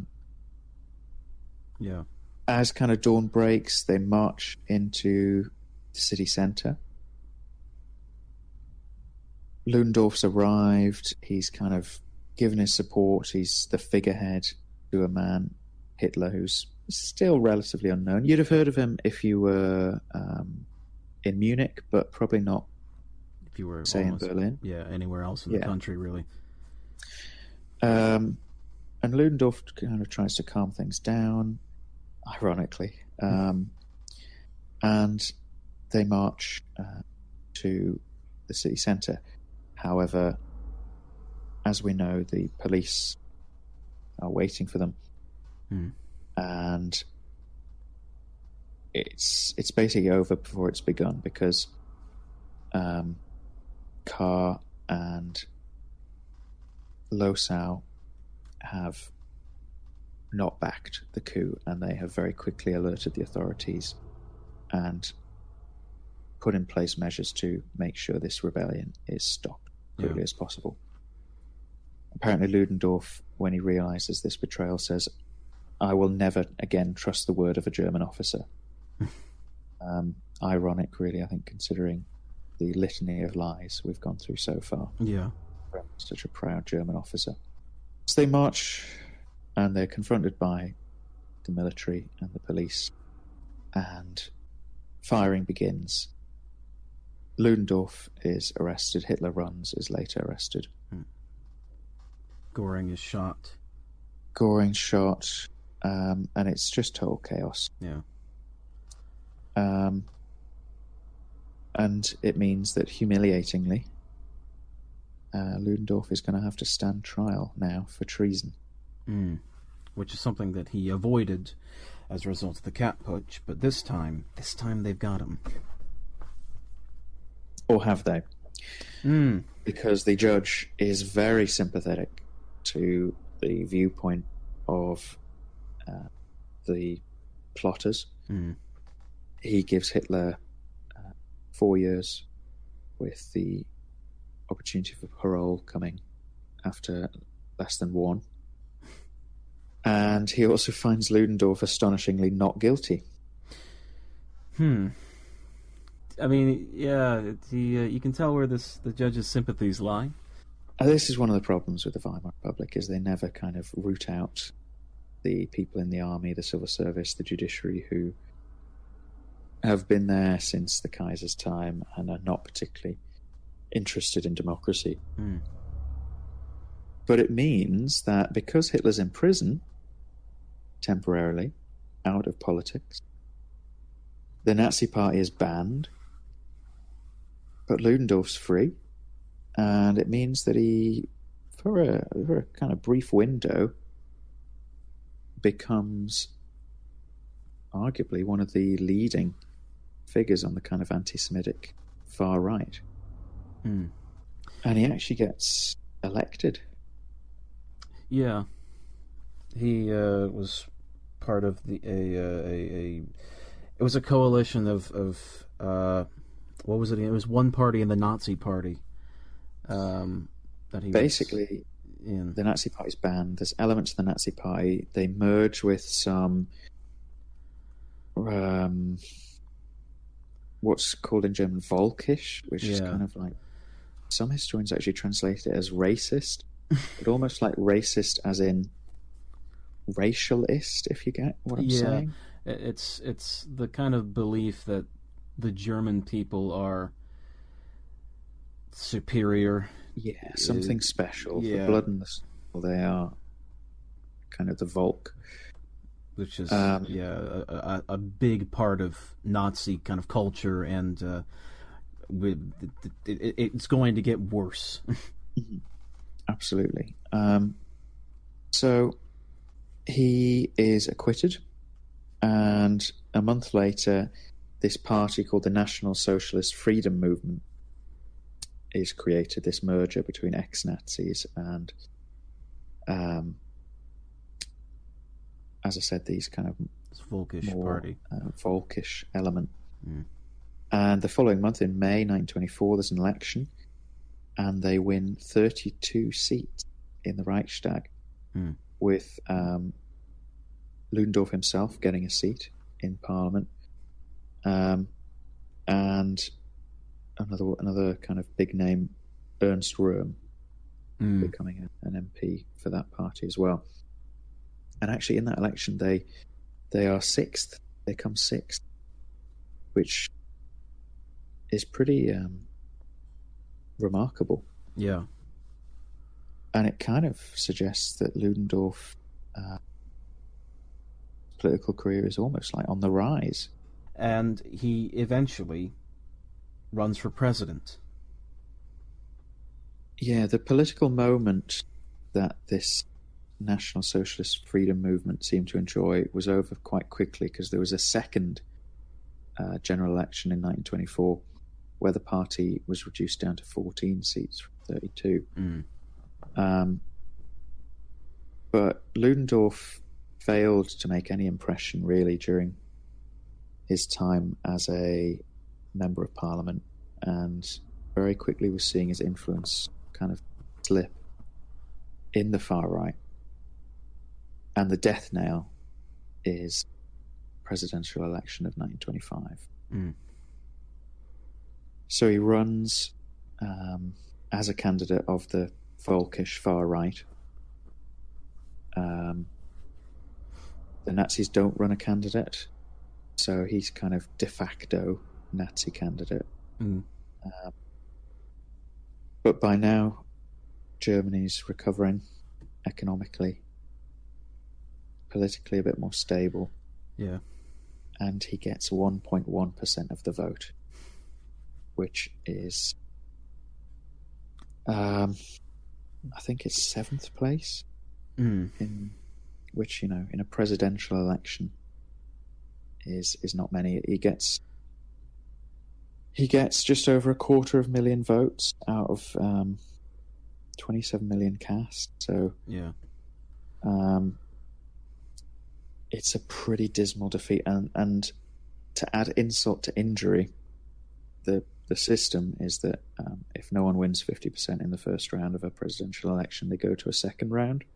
And in the second round, his old colleague, Paul von Hindenburg, runs and wins and becomes president, which I feel, for a man who always worked in Hindenburg's shadow, always did the hard work while Hindenburg was the figurehead, I just think must have been quite a bitter pill to swallow. Like you said earlier, he never quite, mentally speaking, recovered fully from 1918. I would imagine this kind of, seeing that happen, having that happen to you, feeling that kind of, I guess, emasculated by getting 1% of the vote and then losing to Hindenburg, that must have had a significant toll on his mental health.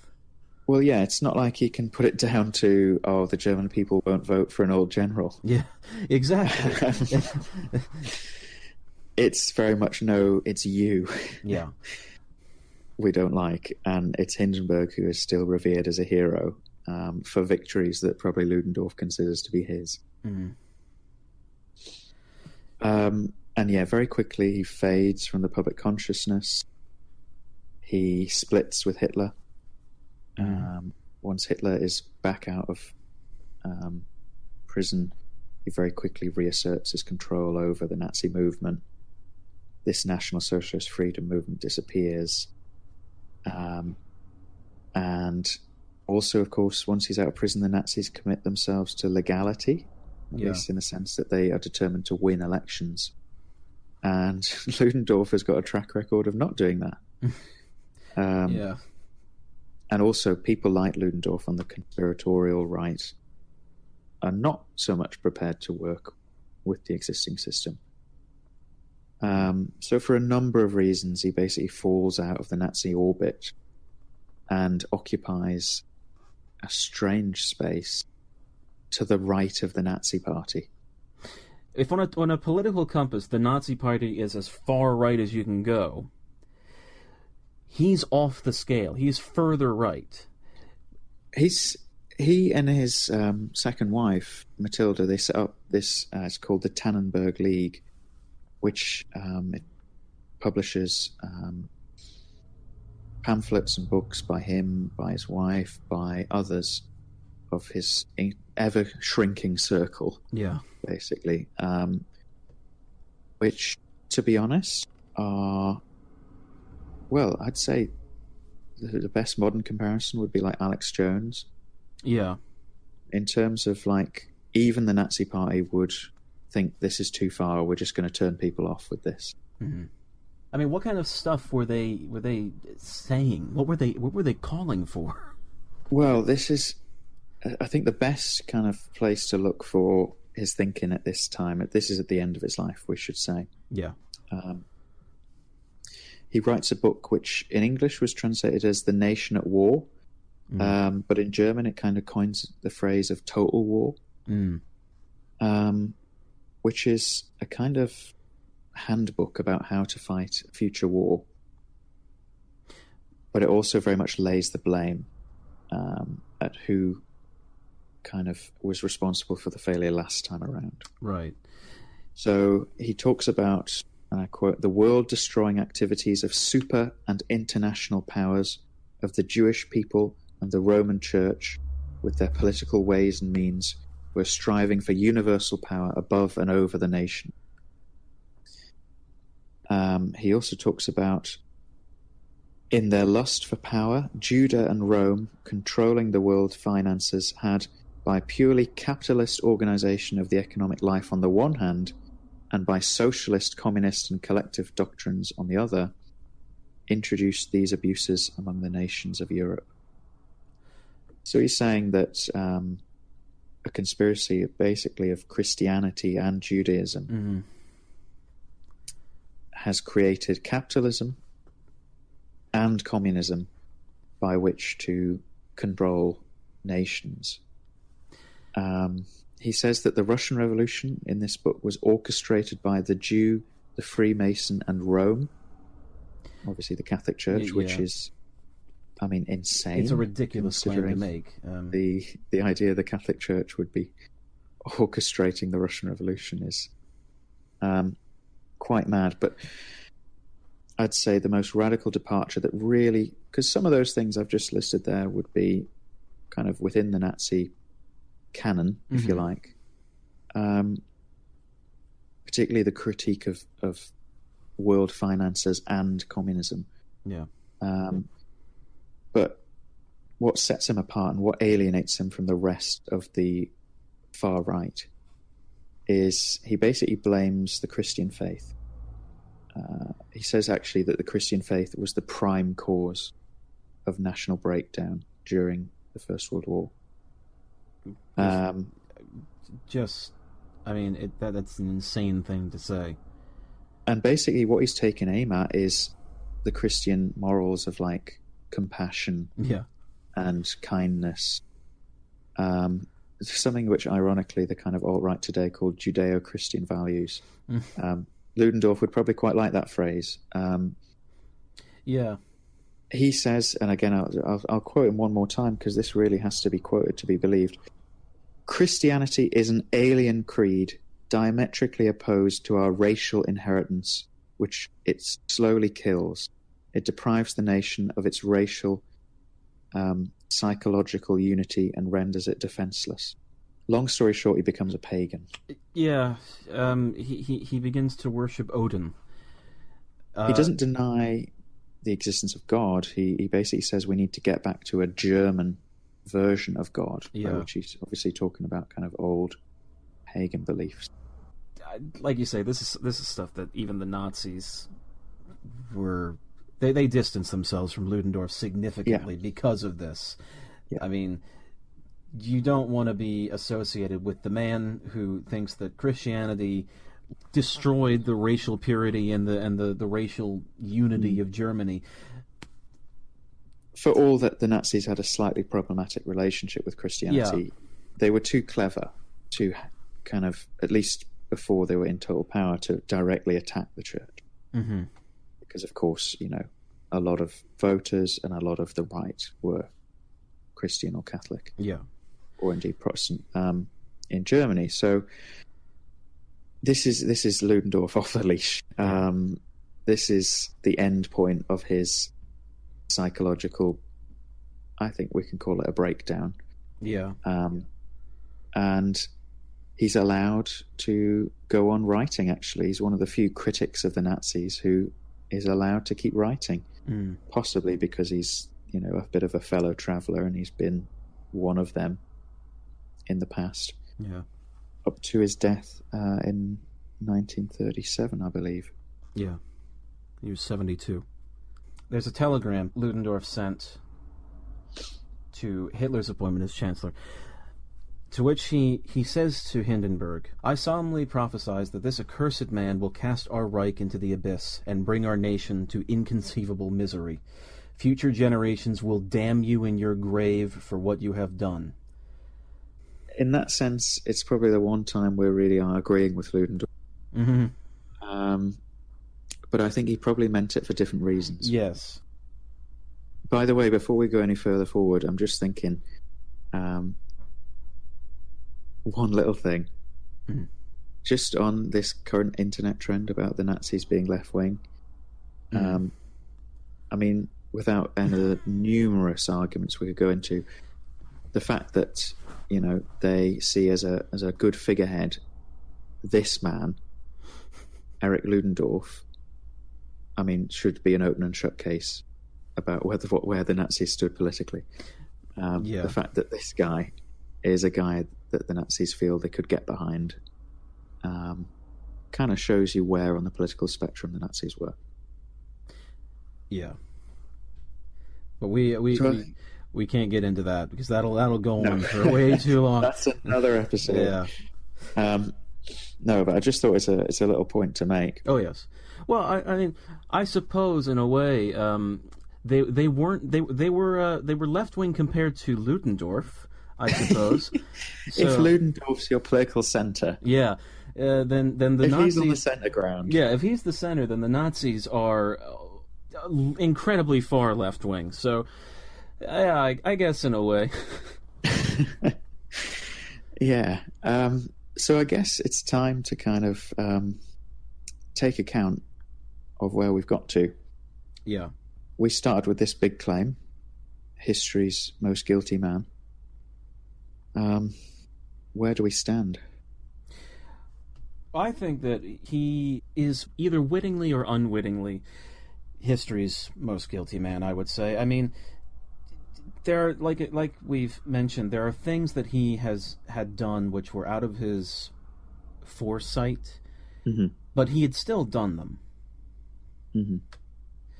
Sending Lenin to Russia, the stab in the back myth is, I mean, it's the founding basis for Nazism, essentially. I mean, it is. It's Hitler accepts it entirely as fact. Yeah, I mean, and if you blame the Jews for losing the last World War, I think there's an awful lot that plays there into the logic of Nazi decision makers. Yeah, when it comes to 1941, going into 1942, when they put into motion, obviously, the final solution. Well, how does that make sense in a logical mind? It's because you blame them for losing the last war, and you've got to stop them losing you this one. Yeah. He was incredibly influential on Nazi way of thinking. I find it ironic that, you know, they had gotten so many... I mean, Hitler and the Nazis had gotten so much of their beliefs from him, and then by the end of it, had completely distanced himself from it because he went too far. Absolutely. And I mean, if you think about it, it's not just the influence on the Nazis, it's the influence on German public opinion. Yeah. Would the Nazis ever have become the biggest political force in Germany if most people accepted they'd lost the First World War? Yeah. So it plays an important role in the way that it inspired the Nazi Party for their political beliefs and the whole platform of hatred that they ran on. And because a lot of people liked the idea, just regular people, not Nazis, just regular German civilians. And if you're building your worldview around that, then what the Nazis are saying makes sense. Yeah. So you vote for the Nazis. And then the Second World War happens. And yeah, I mean, we're being, you know, we're going out on a bit of a limb. He doesn't do a lot of these things himself, does Ludendorff, but it's his actions that have consequences. Yeah. His actions in sending Lenin to Russia paved the way for Soviet Union 70 years of oppression, and then subsequent communist regimes, which you can't imagine would have happened were it not for the Soviet Union existing. Yeah. Both in terms of the ideological support, but also often financial and military. So Mao's China, the regime in North Korea that exists to this day. Mm-hmm. Obviously, we're not saying, Ludendorff is the midwife of Kim Jong-il, but there's a connection there which is important to remember, but I mean, yeah. You've set in motion a chain of events mm-hmm. by sending Lenin to Russia that leads to kind of the USSR and everything it brings to the world during the 20th century. You can definitely lay at his door a lot of the bloodbath of 1918, which was actually one of the bloodiest years of the First World War. Yeah. Because it was unnecessary. Mm-hmm. Germany was probably in a position where it could no longer win. And perhaps a more reasonable leadership would have sought an armistice, a fair peace. Yeah. But Ludendorff goes for broke. He kept pushing. He got more and more of his men killed unnecessarily. And do you know what? You could say that the harshness of Versailles had a lot to do with the harshness of Brest-Litovsk. Mm-hmm. So is he guilty on bringing defeat and humiliation to his own nation? Yeah. I think there's a much stronger direct case that he has a huge part to play in Germany's defeat in the First World War, and that's certainly a huge burden of guilt. Mm-hmm. Absolutely. And then he goes ahead and blames the people, which is... Yeah, and saddling the blame to the new regime and to the left and to Jews, as we've said, is going to completely change German politics. Yeah. And in that sense, European history, as you said, the Second World War. Whether or not you believe the Second World War would have happened without Nazis, the shape it took is very much dependent on Hitler. And you could also, talking of guilt, say, look, people like Ludendorff, with their prestige, with their reputation, lending that to far-right plots like Kapp and like the beer hall, well, he's undermining the stability of the Weimar Republic and of German democracy. Yeah. And although he wasn't successful in those two attempts, you're chipping away. You're chipping away at the foundations that ultimately collapsed. Yeah. It wasn't him that was the final, hammer, but he set in motion the chain of events that would lead to it.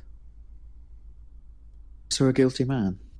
A guilty man. We're saying responsible for communism and Nazism, right? Yes. I suppose so. It's kind of interesting to say it, but I mean, I think when you look at the argument, then it makes some sense. His actions had consequences, and they had incredible weight on the 20th century. If it wasn't for Ludendorff, the 20th century would be I would almost say unrecognizably different. Yeah, even down to the decisions he made as kind of for first quartermaster general. Yeah, someone else in that post, things might have gone very differently. The First World War might have ended in a very different way. Mm-hmm. So, that was the first episode of History's Most. I hope you enjoyed it as much as we did. Although you probably didn't. Well, because it was a lot of fun for us. It was quite fun. Now, if you have any suggestions as to who you think may be the most guilty man in history, or woman, then you could email us at histories.most@gmail.com. Is that without an apostrophe, Peter? That is without an apostrophe. That is histories.most. Histories.most. And let us know what you think of Ludendorff as well. Yeah, let us know what you think of Ludendorff. Let us know what you think about this podcast, how we can improve it, our theory. Let us know if you have any ideas for future episodes as well. We're always open to suggestions. Absolutely. We'd really love to hear your input. So, I've been Alex. And I have been Peter. And we want to thank you for listening to the first episode of History's Most. The first of many, we hope. Hopefully. All right, well... have a good day. Have a good one. And don't be like Erich Ludendorff. Please. Yeah, please, no. Think about your decisions.